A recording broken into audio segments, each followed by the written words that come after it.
추석 연휴 이후 부동산 시장은 연말까지 안정세가 이어질 것으로 보입니다. 종합부동산세 인상과 대출 규제 강화를 골자로 한 9.13 부동산 대책이 나온 이후 집값 급등세가 한번 진정된 데다 추석을 앞두고 서울 수도권 신규 주택 공급을 확대하는 계획이 추가로 나왔기 때문입니다.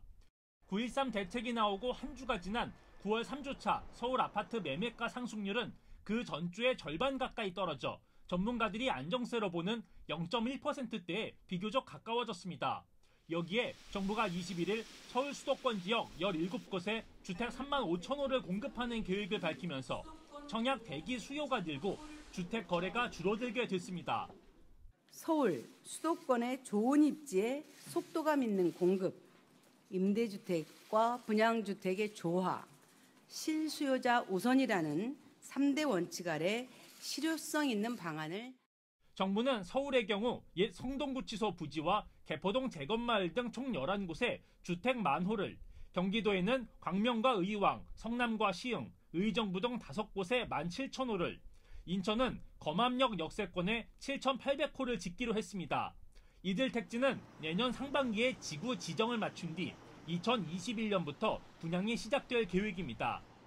일각에선 3만 5천 호 정도의 공급량으로는 시장에 큰 영향을 주기 어렵다는 분석도 내놓지만 정부가 서울 주변 지역 4-5곳에 주택 20만 호를 공급하는 계획을 올해 안에 추가 발표하겠다고 밝혀 이 예고 효과가 서울 부동산 시장을 연말까지 약세장으로 이끌 수 있다는 진단도 나옵니다.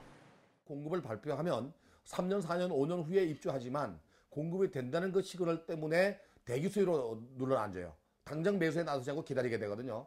그러니까 9월 20일 발표한 3만 5천 가구도 시장에 영향을 주지만 향후 3개월 이후에 20만 가구를 공급하겠다고 하는 그 말 자체가 시장에는 일단 안정감을 줄 수 있어요.